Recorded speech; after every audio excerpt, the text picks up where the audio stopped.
Hi, I'm Rochelle Courtenay from Share the Dignity, and welcome to Another Bloody Podcast. Today on Another Bloody Podcast, I'm chatting with Lucy Peach, a period preacher, performer, passionate educator. Lucy's on a mission to help people harness the power of their menstrual cycle. From singing on stage about the power of your period to teaching teens and grown-ups alike how to better understand their flow, Lucy brings a background of science and a whole lot of passion and laughter to period education. She's here to chat all things period power and why understanding your cycle can be life-changing. Welcome, Lucy. Thanks, Rochelle. So lovely to be here. We always start our podcast with a question. Would you rather not have any pads or tampons for your first period, or get your first period while swimming at school? Both are difficult situations. When you don't have what you need, you're constantly having to choose between a hard thing and a hard thing. And how do you do that? And then I was thinking, okay, what if we could actually just zoom right out and create this totally different scenario, right? Because obviously having your period at school while you're swimming for the first time would be stressful. That hasn't happened to me, but I can imagine that would be stressful. What if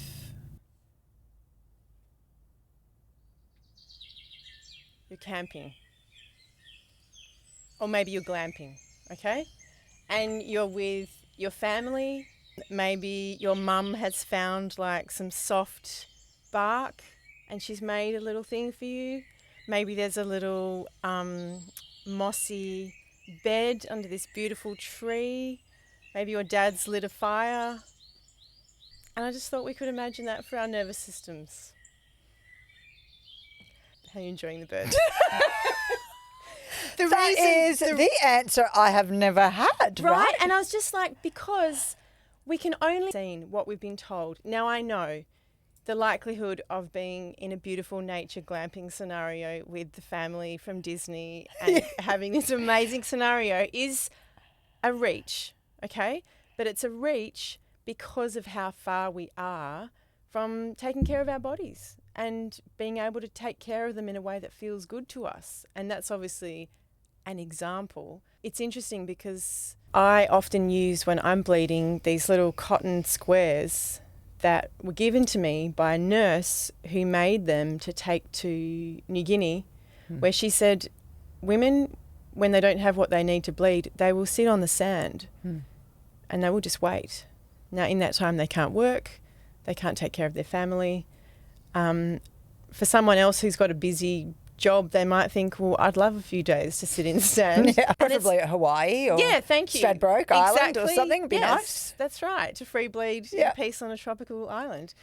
And I think it all comes down to choice, you know, and having what you need, because everyone's different. And in thinking about that, I think about how when I ask the question, I'm asking because so many people don't have a choice, right? And there are so many people who would not be able to stop for a couple of days or a week and be able to not go, because if they do, they don't go to school, they don't go to work, they don't get to pay their rent, electricity, food, and all of those other things. So for them and for you and I, what would you choose, right?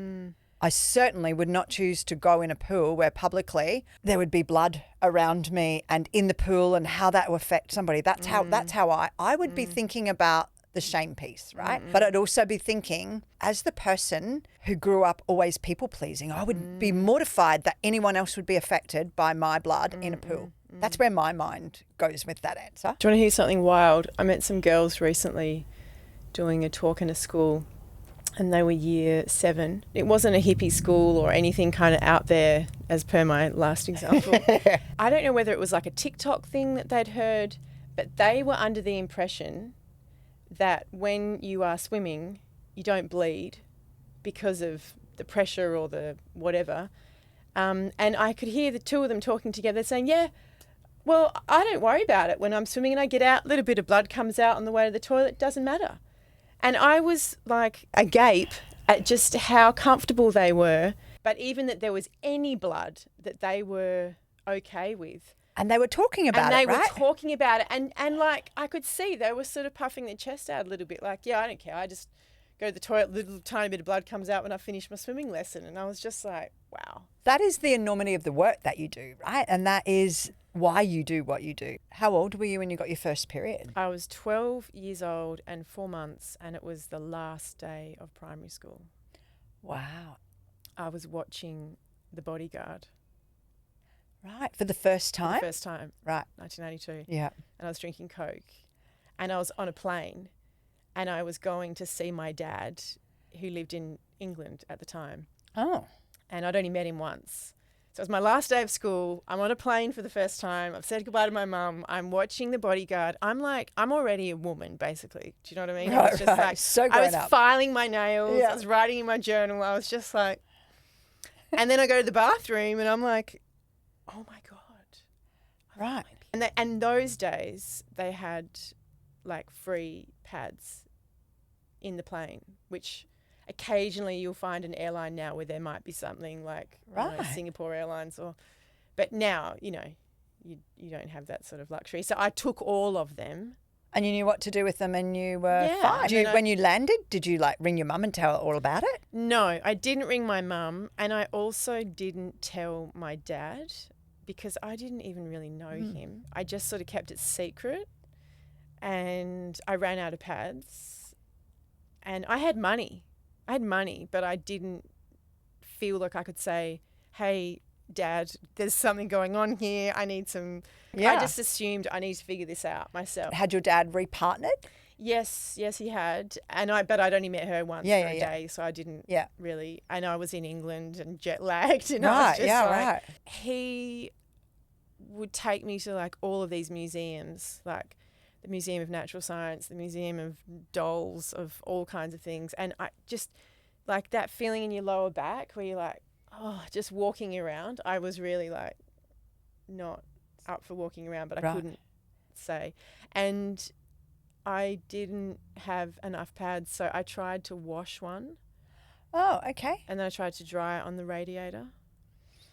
Yeah. It didn't work, so it all clumped up. I've seen pictures of girls in Papua New Guinea in the schools where that's actually what they do. They ask the girls to bring them back when they're used, pop them in, then they wash them and then they dry them. Yeah. I remember a teacher friend sending me that picture on a Saturday night, and I remember crying, thinking, how on earth is this happening in this world? Like, where is the dignity in that you would take your pad out, your used pad, and go and put it in the thing and somebody would wash it? There's one hand of that's like so sad for them that that's what they get. But then there's the other hand that goes, well, if they don't have any other choice and there's nothing else, then what would they? Very resourceful. Yeah. Interesting that is still happening, not very far from us, that's right? Yeah. And your mum, is she happy? Because she wouldn't be very old, right? She's probably my age. She's 62. Okay. 62. Yeah, she's great. She's amazing. She's constantly reinventing herself. My youngest sibling is 20, still at home. So my mum's been parenting for 44 years. She just did a social work degree, and she's a Zumba instructor and a Pilates instructor and an aqua aerobics instructor. But I think that of you, like you're a real nurturer and you have so many different things that you're passionate about. It's not like some of us can be passionate about certain things. We like do it once or twice and that's kind of it. But you like have all of these passionate pieces that you do. It's clearly from your mama then, right? Yeah. What did you want to be when you were a little girl? Well, like I said, I did some serious time at church, and we used to have regular slide nights where missionaries would come and show what they'd been doing. I just thought that was amazing, that you could help other people in another country and learn about all of these different cultures. So I think like the mix of like wanting to help and be of service, but also to use my voice. You're nailing it. I think I am. Yeah, you're nailing it. Yeah, I guess once I started working in sexual health education when I was 27, and really learning about all of these ways to understand your body and to make people feel safe. It was just a revelation to me. I have no idea what the pill does. Can you explain it to me explain it to the listeners? Because the pill didn't work for me. I had severe endometriosis and I couldn't remember to take it. But I was put on the pill very early because I had severe bleeding. It seemed to be the answer for everything. So what it does is it masks things. It just turns it off. And for some people, if they have severe endometriosis and, adenomyosis and PCOS and all these kinds of things, and maybe they're in year 12 and they're doing exams or there's other things going on, then obviously you can't look at anything in a vacuum. And sometimes that is the best choice to make out of a bunch of not that great choices. And, we have to be honest about what the pill has done. It's really, since its advent meant that people could have sex without getting pregnant. I mean, that's pretty great for, for women. And I think if men were taking the pill for 60 years, they would have figured out a way to do it that wasn't so invasive. And basically when you take the pill, you're overriding your menstrual cycle and you're turning it off, because you have a cycle because you ovulate. And when you ovulate, that's what makes all of the hormones that you need for the whole month. Now, if you don't want to get pregnant, you don't want that. I honestly think, why don't we give teenagers thermometers? Why don't we say to them, take your temperature before you get out of bed in the morning and notice, after you ovulate, your temperature goes up by 0.5 degree. That's because of progesterone and the impact that it has on your metabolism. How fascinating. Now, for me, I think if we were learning that in science in school, that would be way more interesting than making magnesium copper sulfate on the pop stick or whatever it is. It's not to say being on the pill is bad. It's about choice. Had they never devised a pill that a man could take that would make his sperm not be able to fertilise somebody? Rochelle, they did, but it made them sad and they got headaches. So they couldn't have that. Let me get my tiny violin. All right. You'd think that somebody would want to do that, right? Imagine the lives you're not impacting if a man didn't want to have children for a certain period of time and he went, put a marina in. Stop it. Yeah, stop it. I mean, a guy can get someone pregnant every single day. I mean, 5 times a day if they were able to, of the year. Whereas we literally have a couple of days a month where it's possible, and yet our whole systems are being overridden in case of that possibility. Yeah. So again, it's about choice, and it's really about having options that are. So another really stupid question is that obviously when you go into menopause, everything drops, progesterone and all of those things. Is that what you're saying the pill did to us anyway, was drop those levels? Yes. Which we need, right? Yes, that's right. Right. For your brain health. How do I be 54 years old and not ever known that? That's the wildness of, you start looking, and the more you see and the more you look and the more you see, and it's just incredible that we still have such a veil over our bodies and how they work and how we take care of them. What do you think the answer is then if somebody's not taking a pill and they're sexually active to ensure that they don't get pregnant? Just condoms? The answer could still be the pill or the marina. I mean, condoms, when used properly, are really effective. What people don't like about condoms is you have to be able to have a conversation and you have to trust that your partner is going to want to use one. In a sexual situation, there's so many competing interests, and we want to avoid discomfort and we want to go where the pleasure is and keep it all feeling good. There's nothing that changes your sex life than a small child, though, is there? That's right. That's exactly right. And I guess for me, when I was working in sexual health, the conversation I would be having with young people is, so if you're wondering whether you're ready to have sex with somebody, try having a conversation with them about sex. And if that feels impossible, feels awkward, that's okay. Keep talking, keep feeling it out. But if that feels like it's impossible and you cannot talk to them about your sexual health, about your emotional safety, about the potential pregnancy and all of those things, STIs, then maybe you're not ready to have sex with that person. When you left school, what did you do? Yeah, I tried a few different things, and then eventually I started biomed. Yeah, I didn't really know why I was doing it, only that it's the subject that I enjoyed most at school and I enjoyed learning it. And that's something that has really stood me in good stead, that you don't have to have the answers all the time. You don't need to know the destination, but you should enjoy the process, which is obviously an elaborate way of saying it's the journey, not the destination. Yeah. But what I mean is, if you do something that you really love, you will get to a good destination. And that's sort of how I ended up making a theatre show about the menstrual cycle and singing. I had this background in biomed, and I did honours, and then I did science teaching, and then I worked in sexual health for 7 years. And at the same time, I was mothering a little boy, and I was being a folk musician, and then eventually those things just kind of merged together. Give me your elevator pitch about your book. Okay, so my book's called Period Queen. I guess it's a self-care manual through the cycle, because if you're lucky at school, you might learn how to use a tampon, maybe how not to get pregnant, but there's not really any conversation around the emotional landscape of what it means to be cyclical and what it means to be cyclical in a world that isn't set up for women's bodies. So Period Queen, it starts off with a bit of a backstory around just how we got here. You know, why are periods so taboo? Why is it so hard to talk about?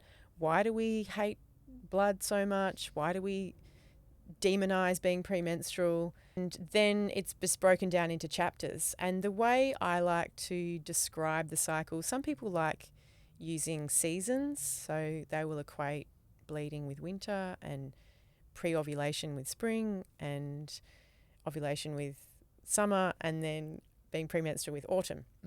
But I, with the help of my partner, who's a creative director, we came up with verbs. So to help people remember what you might feel like doing. So when you're bleeding, that's the dream phase. Doesn't mean you need to lie down and dream for a week and not do anything. It's just like going gently and really being with your most tender self. It's the stop before the start again. So it's a time to reflect. You know, if we never reflected, if we never took stock or looked back on things and just hurtled through at the pace that the world would like us to, it's exhausting. And having the luxury to be able to stop. And that doesn't mean you need to take a day off work. It could just mean, you know, you walk to the car a little bit more slowly, or you brush your teeth more slowly. And you also, have this opportunity to really be intentional about the energy that you're going to come into with this new month. And how do you want to spend that? You know, you're probably not going to have a baby every single month, obviously, which is what it's all biologically designed for. But what else do you want to birth? What else do you want to give life to? So that's the dream phase. And then once you finish bleeding, your estrogen is starting to rise. You get that little blip in testosterone. You're like climbing the mountain, getting ready to go. I call that the do phase, because that's when you can actually really, if you've gotten enough rest, you know, each phase informs the next phase, then you've got more in the tank. So that's a really good time to go for it. And then the give phase is once you've ovulated and you've got a lot of progesterone. Estrogen, or estrogen, however you like to say it, it's like a building hormone. So it's what builds the lining of the uterus. It gets you ready for conception, and it gets stuff done, you know, and it likes to help people. It's the kind of giving a F hormone. I just find this so interesting, right? This is what I mean. It's fascinating. Yeah. We are fascinating. But how did we ever not know any of this? Because patriarchy. And this isn't to say that everybody has 4 feelings and you feel the same way every time. And if you don't do it how I'm saying it, then there's something, you're not womaning properly or perioding properly. It's just a guide, you know, so that you can pick and choose, you know, a bit of a sweet box, what actually works for you. And also having an understanding of it might allow people to in tune to that, which they would never have stopped and paused for or understood what was happening, right? The estrogen's about building, getting stuff done. Then progesterone comes in and it holds things. So it keeps it there and it maintains the lining just in case, you know, and it kind of puts up the fairy lights and puts on the kettle and makes it all nice and comfy. And that's what progesterone does. And you can feel like, oh yes, I can help you move house. Absolutely. Yes, I can look after your puppy. No problem. I'll bring a quiche around. Fantastic. And you day 16, day 17, everything's just like glistening, you know? And then few days, there's a really subtle shift. And then you're like, what the hell? Why is everyone taking everything from me? Why does everyone suck? Because you said yes to everything in the other stage, right? Exactly. And it's about that budget of energy and how we feel like if we have anything to give, you've got to spend it all. So the final phase when we're premenstrual and you're coming down that mountain is what I call the take phase, because you've done the dreaming, you've done the starting again, you've done the doing, you've climbed the mountain, you've done the giving, you're really communicating, connecting, collaborating with everybody. And now you've got to come down the mountain before you do it all over again. And only you know where you are. People can't tell by looking at you what day you are, or what's going on for you. So you've got to take care of yourself. You've got to take what you need so you can do it 450 times. When I looked at when this was all scheduled, I was like, fantastic. I'm going to be sitting in a podcast chair with Rochelle on day 17. Amazing. Perfect timing. I'm going to be rocking up to Share the Dignity high tea on day 18. Boom. Thank you, universe. Love it. Not to say I couldn't have done it on any other day. But they're your sweet spots, right? Sweet spots for certain things.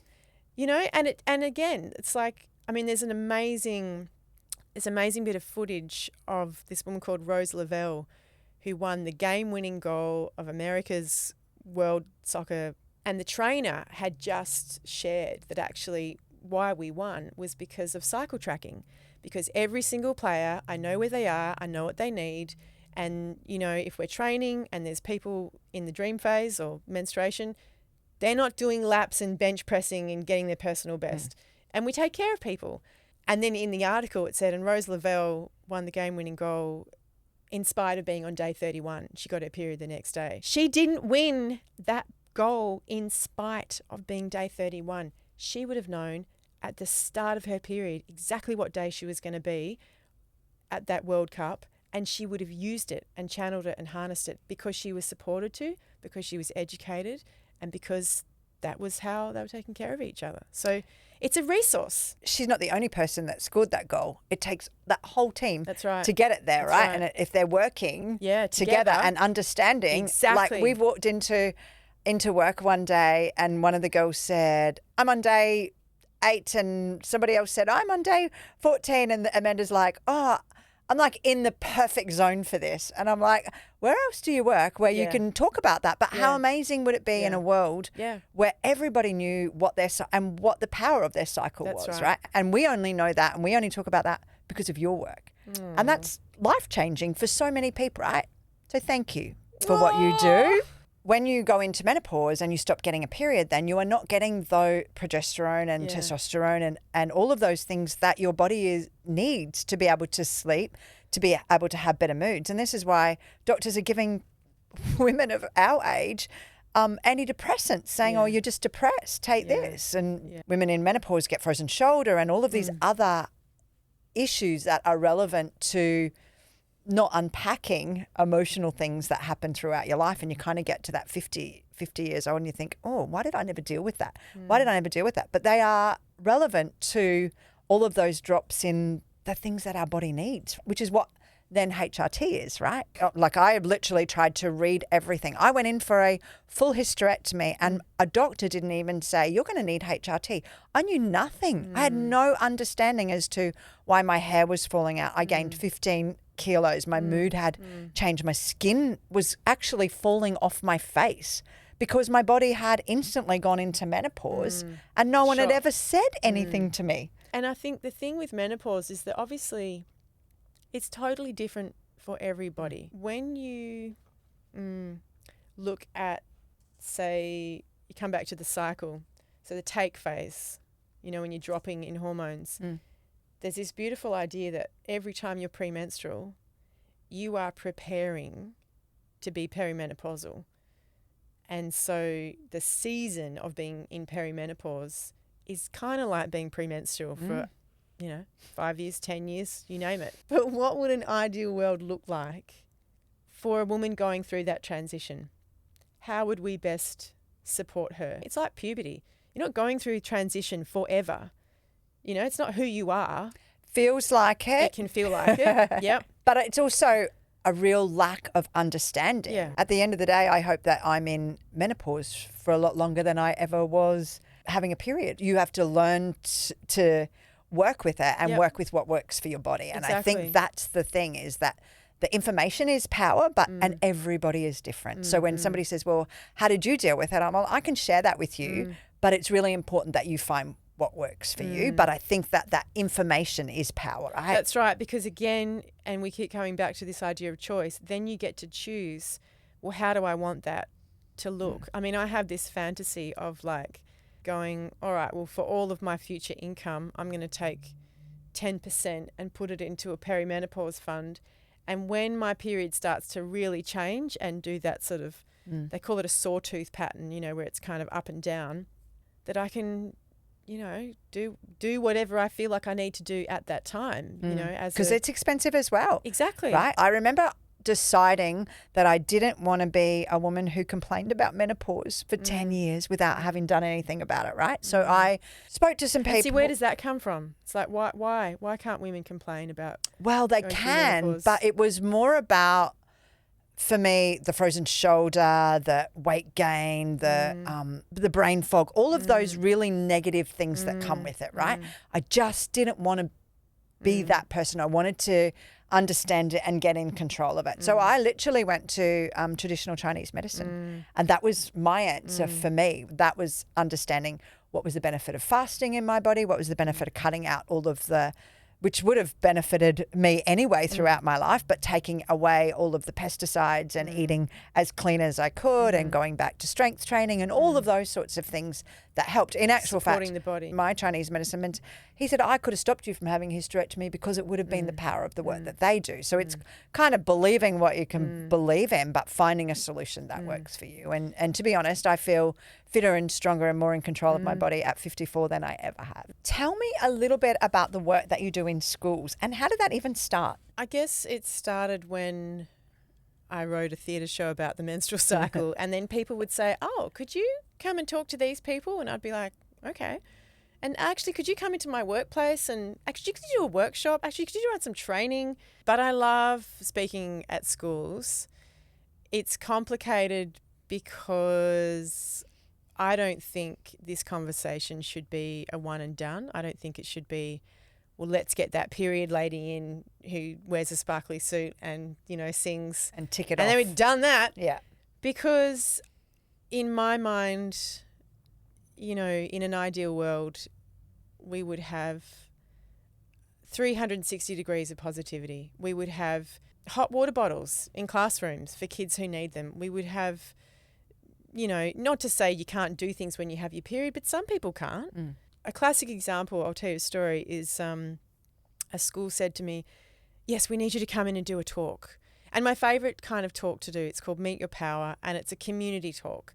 So I say, let's do it after school. Parents can come. They can bring their kids. Teachers can come. Your principal can come. Dads can come. The gardener can come, for all I care. Like, everyone can be part of this conversation, and whatever they bring, we'll make it okay.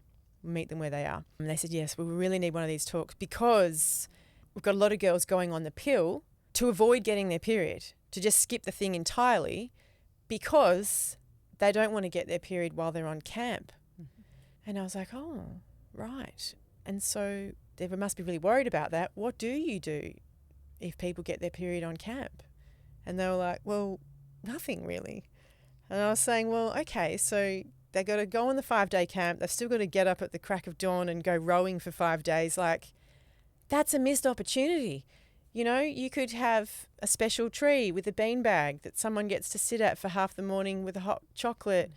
Do you know what I mean? You could honour it. And I think all of that comes about with conversation. Some of the conversations that I love having are with older girls around how to study, you know, to support your cycle, because just pushing through like you're the same every single day is not it. I think that's changing though, don't you? Absolutely. I really love how people and on social media are saying, you know what? I'm just saying no. Yeah. And I'm just taking time to rest. I know I did, wore busy like a bloody badge of honour. Yeah. And that's of no benefit to your body in the long run, right? Yeah. But I was raised to be a people pleaser, right? Of course. And that's how you got things done. That's how you were able to achieve things, you know. And I think, like you say, that the conversation is changing. I mean, we're now having different companies implement menstrual and menopause workplace policies, you know, where they maybe are giving people 1 day off a month, which, again, if you've got endometriosis, is not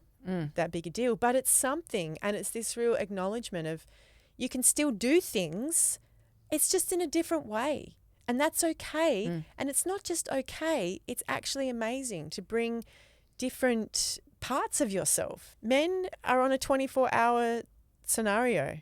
Every day is, I mean, not to say they don't have feelings and things can't change, because, you know, they get really angry, upset, their testosterone can swing all over the place. So really, who's unpredictable? But for us, we've just got a wider lens, you know. So I always say, like, if you need to make a really big, important decision, make it over a month, you know, run it through a whole cycle. Right. What does your premenstrual self think about you saying yes to that thing? That's a little longer than my 72-hour rule, right? For anyone listening, what is the message that you would like to leave them around periods? I would just love you to feel how wise your body is, and that no matter what is going on for you, you're enough, you're worthy, and the world is very lucky to have you. That's so beautiful.